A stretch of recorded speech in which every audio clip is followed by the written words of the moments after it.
खिलाफ money laundering का जो केस चल रहा था उसमें चार्जशीट दायर कर दी है सर। पहली बार मुख्य रूप से आरोपी बनाया गया। देखिए, पहले बोलते थे चार्जशीट नहीं करते, चार्जशीट नहीं करते। कानून अपना काम कर रही है।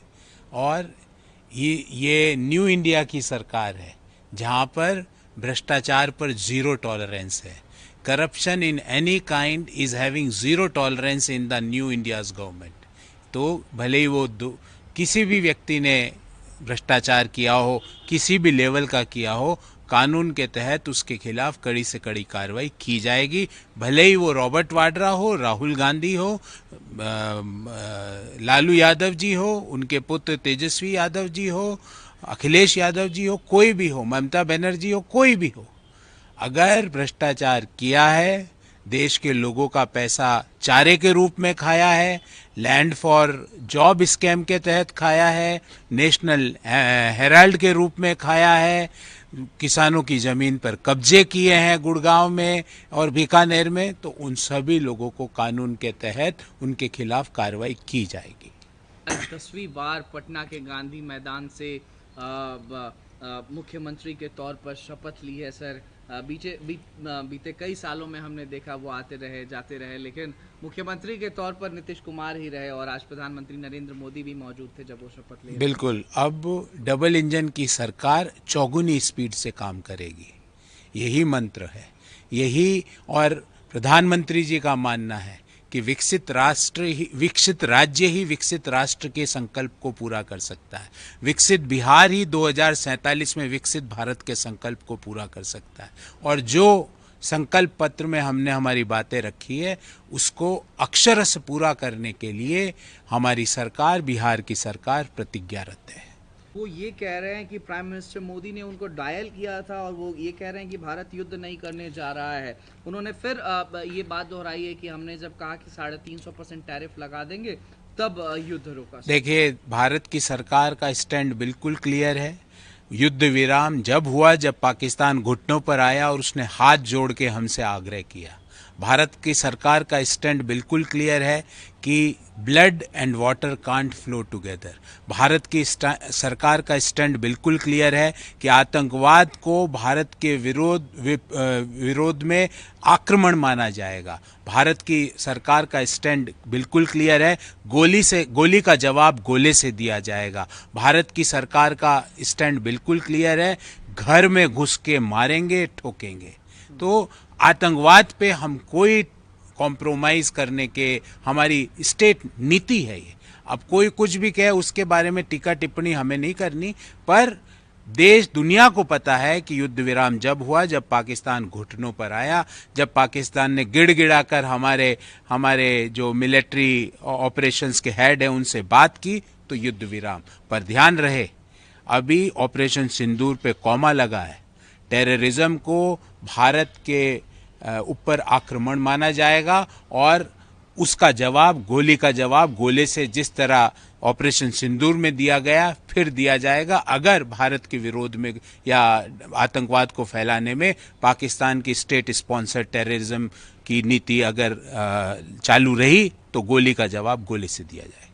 यूनिवर्सिटी का नाम बार बार कनेक्टेड रहा सर, अल फलाह यूनिवर्सिटी का। अब एक नया खुलासा हुआ है कि जो अल फलाह विश्वविद्यालय का पूर्व छात्र है उसके 2 धमाकों में शामिल होने की बात 2008 के वो भी सामने आ रही है। प्रधानमंत्री जी ने बिल्कुल क्लियर किया है, ये वैसी सरकार नहीं है। जब धमाके होते थे तो गृह मंत्री धमाकों के हर 1 घंटे में अपने सूट, अपने जैकेट चेंज करते थे। ये वो सरकार भी नहीं है जो दुनिया के दूसरे देशों के विरोध के कारण कोई एक्शन नहीं लेती थी। ये वह सरकार है जो सीधा साधा बोलती है कि आतंकवाद पे जीरो टॉलरेंस की नीति है। 2008 में जो लिप्त था उसको क्यों छोड़ा गया? देश के लोग ये सवाल पूछ रहे हैं आज कि 2008 में एक व्यक्ति लिप्त था आतंकवाद की घटना में, वो इतने साल तक बाहर कैसे था? क्योंकि उस समय आतंकवाद के खिलाफ जीरो टॉलरेंस की नीति नहीं। बेगुनाह सैकड़ों लोग मुंबई बम धमाकों में मारे गए, उन आतंकवादियों के खिलाफ, पाकिस्तान के खिलाफ उस समय कार्रवाई क्यों नहीं की गई? क्योंकि उस समय के तत्कालीन गृह मंत्री कह रहे हैं कि उनके ऊपर अमेरिका का दबाव था। ना तो हम किसी दबाव से अब झुकते हैं, ना हम किसी दूसरे मुल्क की बात को सुनते हैं जहां तक आतंकवाद का इश्यू है। टेररिज्म के खिलाफ जीरो टॉलरेंस की नीति है। और जैसा प्रधानमंत्री जी ने कहा कि जिन लोगों ने ये कायराना काम किया है लाल किले वाला, वो लोग जो लिप्त है और जिन लोगों ने योजना बनाई है, चुन चुन कर उनके खिलाफ कानूनी कार्रवाई की जाएगी और कानून के तहत उनको सख्त से सख्त दंड दिया जाएगा। अध्यक्ष हर्षवर्धन सपकल का बयान आया, उन्होंने कहा कि 3 महीने पहले अजीत पवार ने अमित शाह जी से मुलाकात की थी, फिर पुणे का मामला सामने आया। उन्होंने ये भी कहा कि 3 महीने पहले अजीत पवार ने जब शाह जी से मुलाकात की थी, 2 बार मुलाकात की, उसके बाद पुणे का मामला सामने आया और अपने बेटे की सुरक्षा के लिए बार बार मदद लेनी पड़ रही है। देखिए, ये वह व्यक्ति है जो ना एमएलए है, ना चुनाव लड़ते हैं, ना कोई ज्ञान है। सिर्फ इनका एक ही योग्यता है कि इनके चापलूसी में इन्होंने पीएचडी कर रखी है। ये क्योंकि एमएमसी में, अब भारतीय राष्ट्रीय कांग्रेस का नाम एमएमसी हो गया, मुस्लिम लीगी माओवादी कांग्रेस, तो एमएमसी में सिर्फ 2 ही तरह के लोग बचे हैं, बंच ऑफ पीएस और चापलूसी में आपने अगर पीएचडी की गई है। तो ये वैसे व्यक्ति है जिन लोगों का काम ही सिर्फ इस तरह की बातें करके मुद्दों को गुमराह करना है, राहुल गांधी के ऊपर शील्ड की तरह के सामने शील्ड की तरह काम करना है, ये इस तरह की बातें कर रहे हैं। एमएमसी और बंच ऑफ चापलूस एंड पीएस की कांग्रेस रह चुकी है।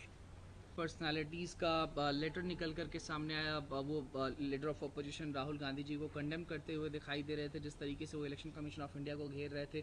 अब पवन खेरा जी का बयान है, वो कह रहे हैं कि क्या कंडेम करना इतना भारी गुनाह है? भारतीय जनता पार्टी पहले इलेक्शन कमिश्नर के फेवर में आती है, फिर ये तमाम लोग। देखिए, वही तो कहा, MMC and bunch of PS, सिर्फ 2 ही, या तो मुस्लिम लीगी माओवादी सोच तो कांग्रेस में हो, या बंच ऑफ पीएस हो। आप किसी पुराने, ये जो व्यक्ति है ये भी पीए था, इसने मॉनिटर का चुनाव लड़ा नहीं, इसको भारतीय सभ्यता, भारत की राजनीति की कोई समझ नहीं है, पर बंच ऑफ पीएस में इसका टिक हो गया तो कांग्रेस पार्टी में। वो मुद्दा ये है कि आज कांग्रेस पार्टी इस तरह की चीजों का विरोध इसलिए करती है। क्यों ईवीएम एसआईआर का मुद्दा उठाती पता आपको? इसलिए उठाती है ताकि कांग्रेस का कार्यकर्ता राहुल गांधी से सवाल नहीं पूछे कि बार बार क्यों हारते हो। तो राहुल गांधी की एक एक्सक्यूज बना रहे हैं ताकि गांधी परिवार और मल्लिकार्जुन खड़गे को कांग्रेस के कार्यकर्ता उनकी गद्दी से ना हटा दे। पर ध्यान रहे, कार्यकर्ता सब देख रहे हैं। आप कभी ईवीएम के पीछे छुपते हो, कभी एसआईआर के पीछे छुपते हो, कभी इलेक्शन कमीशन के पीछे छुपते हो। प्रॉब्लम आपके खुद में है। आप इनके पीछे, लोग आपको वोट नहीं देते क्योंकि वंशवादी, परिवारवादी और भ्रष्टाचार की राजनीति करने वाले परिवारों को देश के लोगों ने परमानेंटली नकार दिया है। Thank you. वीके न्यूज, राष्ट्र के नाम। वीके न्यूज, राष्ट्र के नाम।